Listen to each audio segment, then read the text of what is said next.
A explicação da Trindade como você nunca viu? Será? Eu sou o Paulo Rosa e este é o quadro Tira Dúvidas do meu canal Paulo Ensina.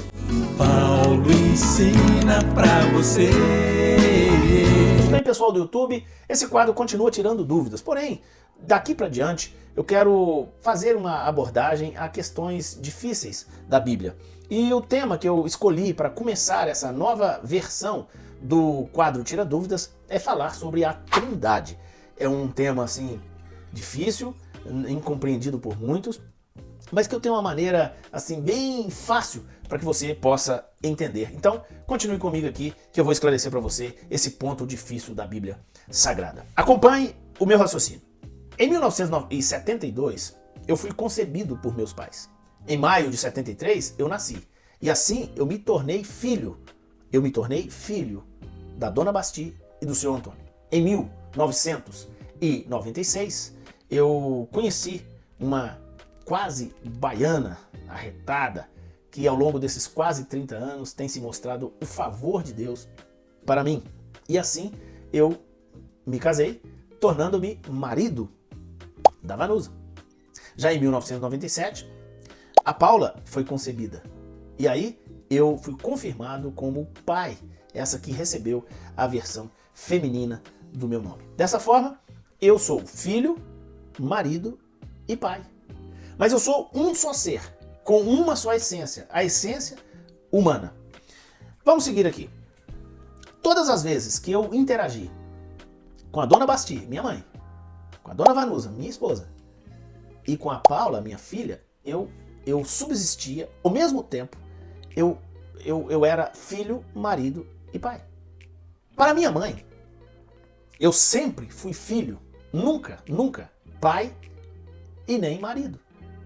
Para minha mulher, eu sempre fui marido e nunca, jamais, pai nem filho. E para minha filha, eu sempre fui pai, nunca filho ou marido. Então olha só, Deus é assim. Porque nesse caso, é como se eu fosse três pessoas. E de fato eram três personalidades, três papéis, três funções, três modos de ser em uma só essência, a essência humana. Todas habitando em mim. Eu era e sou ao mesmo tempo filho, marido e pai. Deus é assim. Deus é pai, Deus é filho, Deus é Espírito Santo. Três personas, três hipóstases, três subsistências, três modos de ser, mas uma só essência, a essência divina, a essência do ser divino. Mas olha só uma diferença importante para a gente destacar.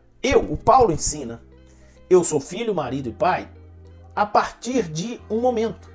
Eu sou filho a partir da concepção dos meus pais, em 1972. Eu sou marido a partir do casamento, em 1996. E eu sou pai a partir da concepção da minha primeira filha, em 1997. Então eu me tornei filho, eu me tornei marido e eu me tornei pai. Essas três subsistências, essas três personas em mim, elas tiveram um início. Já com Deus é diferente, porque Pai, Filho e Espírito Santo, eles são modos de ser e de existir eternos, eternos em Deus. Então, nunca houve um tempo em que o Pai não fosse Deus. Nunca houve um tempo em que o Filho não fosse Deus. De igual modo, nunca houve um tempo em que o Espírito Santo não fosse Deus. Deus é eterno e eu sou efêmero. O que é eterno? É aquilo que não teve começo e não terá fim. Mas olha só, a gente pode dizer que Deus é trino? Claro, ele é eternamente trino, pois ele subsiste como Pai, como Filho e como Espírito Santo. É o mesmo que olhar para mim e dizer, eu subsisto como filho, marido e pai. E, por outro lado, pode-se dizer que Deus é uno?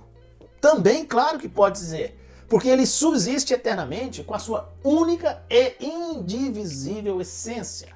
Que coisa linda e maravilhosa. Deus, embora presente nesses três modos de ser, ele é um só, pleno e completo. Então eu sei que ao longo da história surgiram escolas, né, para explicar teoricamente essa questão da Trindade, como o arianismo e o unicismo. E na verdade eles não conseguiram explicar. Mas quem consegue? Eles não conseguiram, mas quem consegue? Porque todas as palavras de todos os idiomas são insuficientes para explicar a essência de Deus, para descrever essa dimensão espiritual. Isso é muito profundo. Isso são coisas inefáveis. E o que é inefável? Aquilo que não pode ser exprimido por palavras. Que coisa, né? 1 Timóteo 6,16 está escrito assim: aquele que tem ele só a imortalidade e habita na luz inacessível. É muito mistério. Nós estamos falando dessas coisas inefáveis. E para falar de coisas inefáveis, as palavras são inadequadas. Quaisquer palavras são inadequadas. Falar de Deus realmente é algo assim muito especial. Eu quero citar mais 3 versículos já para encerrar esse vídeo. Primeiro, Colossenses 2:9, porque nele habita permanentemente toda a plenitude da divindade, corporalmente. Sabe o que quer dizer isso? Tudo que há de divino em Deus, Pai, tudo que há de divino no Filho, tudo que há de divino no Espírito Santo habita no corpo de Cristo permanentemente. E é por isso que ele é o resplendor da glória e a expressão exata da essência de Deus, conforme está lá em Hebreus, capítulo 1 e versículo 3. E eu fecho falando de Romanos, capítulo 11, versículo 33. Ó profundidade das riquezas, tanto da sabedoria como do conhecimento de Deus. Assim eu creio e confesso. Esse é o vídeo de hoje, espero que tenha acrescentado para a sua vida. Peço aí o seu like, o seu comentário, peço que se inscreva no meu canal, peço que divulgue esse vídeo, que espalhe para mais pessoas, para que eles também possam entender de forma clara sobre esse mistério da Bíblia, a Trindade. Valeu!